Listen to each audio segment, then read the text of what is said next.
네, 이어서 체크포인트 짚어보겠습니다. 토마토 투자클럽의 최현주 전문가입니다. 안녕하세요. 안녕하십니까.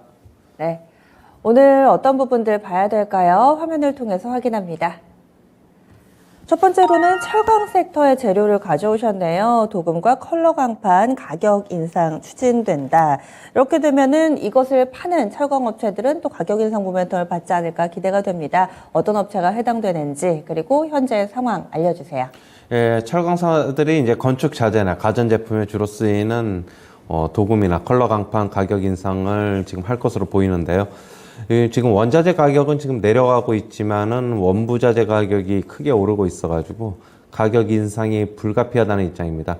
원부자재 가격은 뭐 도료나 전기료 등을 얘기하는데 최근에 산업용 전기료 가격이 뭐 정부에서 인상을 하면서 뭐 원가 부담을 좀 느끼고 있는 것으로 보고 있고요.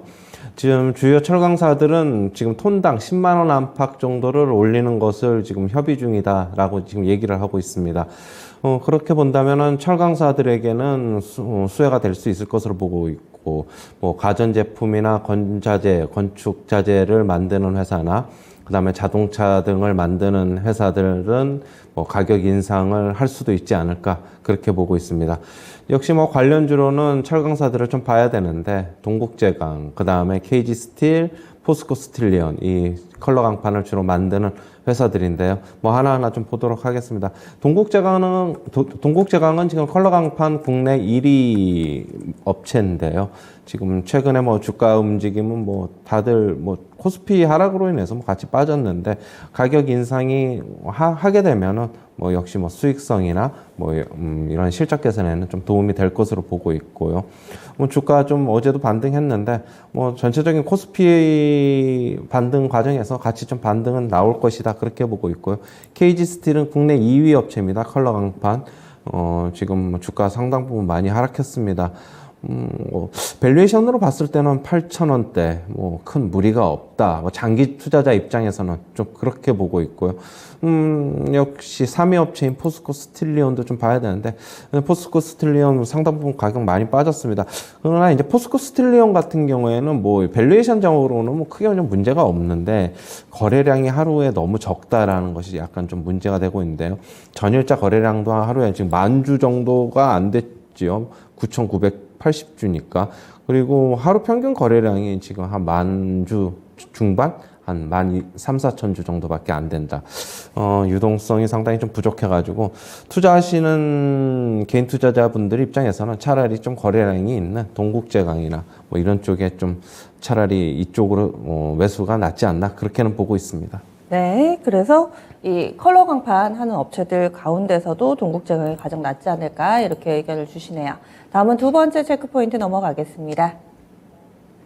물가 많이 오르죠. 인플레 그리고 또 엔데믹, 코로나가 우리 생활에 계속해서 함께가는 엔데믹 시대인데요. 편의점 매출은 호조세를 나타낸다고요. 이 두 개의 키워드가 편의점 매출과는 어떤 상관관계가 있는 건가요? 결국에는 엔데믹 같은 경우는 유동인구가 늘어나면서 편의점 매출이 증가할 것으로 하는 것이고요. 그다음에 인플레이션은 요즘에 이제 외식비나 뭐 전반적인 물가가 좀 너무 많이 오르다 보니까 간편하게 편의점에서 뭐 한 끼를 대충 해결하거나 뭐 이런 수요가 좀 많아진 것으로 보고 있습니다. 지금 8월 편의점 매출이 전년 동월 대비 약 13% 정도 증가하는 것으로 좀 보고 있고요. 지금 구매 건수도 지금 10% 이상 증가하는 것으로 좀 보고 있습니다. 지금 고물가하고 외식비 상승으로 즉석 식품의 수요가 지금 증가하고 있고요. 지금 외부 활동 증가로 역시 매출이 증가하고 있다. 그리고 상대적으로 이제 객단가가 낮아가지고 가격 인상이 바로 이제 매출 증가로 이어지고 있습니다. 결국에는 인플레이션 이런 고물가 시대에서는 뭐 편의점 업종의 수혜는 좀 더 계속될 것으로 좀 보고 있고요. 뭐 대량으로 예전에는 마트에 가서 뭐 많이 사고 그랬는데 이제는 결국에는 주머니 사정도 좀 고려를 해봐야 돼가지고 뭐 그때그때 필요한 거는 그때 가까운 곳에서 좀 해결을 할 것으로 좀 보고 있습니다. 역시 관련주로는 BGF 리테일과 GS 리테일이 있는데요. BGF 리테일하고 GS 리테일 잠시 한번 좀 보겠습니다. 네. 지금 보면은 BGF 리테일은 주가 좀 빠졌다가 좀 최근에 조금 한 3주 정도 전서부터 좀 주가 조금 상승하고 있는데 실적 면에서는 BJF 리테일은 여전히 뭐 잘 나올 것으로 보고 있고요. 지금 20만 원에서 16만 원까지 지금 고점 대비 좀 하락을 했지만은 그래도 다른 종목에 비하면 좀 덜 빠졌다. 역시 재무구조 탄탄하고 실적 성장세 계속 될 것으로 보고 있고요. 특히 뭐 CU가 이제 BJF 리테일 건데 결국에는 이쪽에서 요즘 할인 행사를 1+1이나 맥주 행사 등을 워낙 좀 많이 하고 있어가지고 매출이 뭐 GS25보다는 상대적으로 좀 나은 것으로 보고 있어요.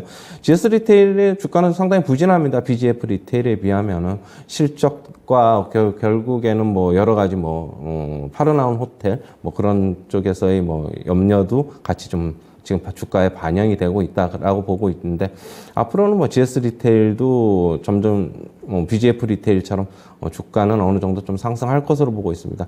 지금 GS25 같은 경우에도 할인 행사를 CU처럼 워낙 좀 많이 하는 것으로 지금 최근에 프로모션을 많이 해가지고 매출에는 좀 도움이 될 것으로 좀 보고 있습니다. 네, 편의점 전반으로 좀 좋게 보고 계시군요. 이렇게 해서 오늘 두 개의 투자 아이디어를 찾아봤는데요. 그러면 종목으로 넘어가겠습니다. 오늘 최원주 전문가의 추천주 확인하시죠. 케어젠이 나왔습니다. 이 종목을 가져오신 이유는요?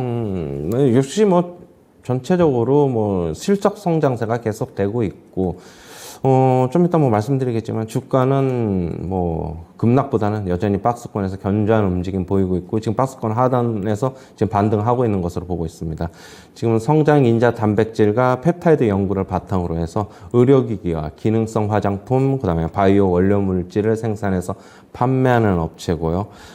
주요 제품은 안면 미용, 그다음에 탈모 개선, 바디하고 그다음에 비만 등 전문 테라피용 제품과 스킨케어, 미백, 헤어, 그다음에 두피 케어 등이 있습니다. 지금 10조 원 규모의 당뇨 시장에 진출해서 실적 성장이 지속될 것으로 보고 있고요. 분기마다 매출은 한 150억, 160억 정도 하고 영업이익은 한 90억 정도 나옵니다. 영업이익률이 굉장히 좀 뛰어나고요. 주가 차트 한번 잠시 보시면은요. 어제 코스피 반등하면서 같이 반등했는데 보시다시피 주가는 올랐지만은 빠지는 것도 지금 급락이 아니라 박스권에서 안정적인 움직임. 박스권 상단으로 다시 갈 여지는 충분하다. 15만 원, 16만 원 터치 가능성 충분하다고 보고 있고요. 실적 개선은 계속적으로 이루어지고 있는 만큼 3분기 실적도 여전히 긍정적으로 좀 나올 것으로 기대가 되고 있습니다. 매수가는 시초가 이하서부터 접근하시고요. 목표가는 14만 5천 원, 손절가는 10만 7천 원 제시하도록 하겠습니다. 네, 케어젠입니다. 실적이 뒷받침되는 종목으로 가져오셨는데 차트를 보니까 올해 들어서 비교적 탄탄하게 올랐네요. 계단식으로 오름세를 나타내면서 지금 고점 대비로는 좀 빠져 있는데 현재 가격에서 접근해도 좋겠다라고 판단했습니다. 오늘 장에서 케어젠이 0.5% 정도 오르면서 12만 6천 원권, 6,600원 정도 현재 호가 받고 있는 상황이고요. 목표 주가는 목표 수익률을 많이 잡지는 않습니다. 14만 5천 원 정도 예상을 했고 또 손절가 10만 7천 원 설정됐습니다. 이렇게 체크포인트 추천주 알아봤습니다.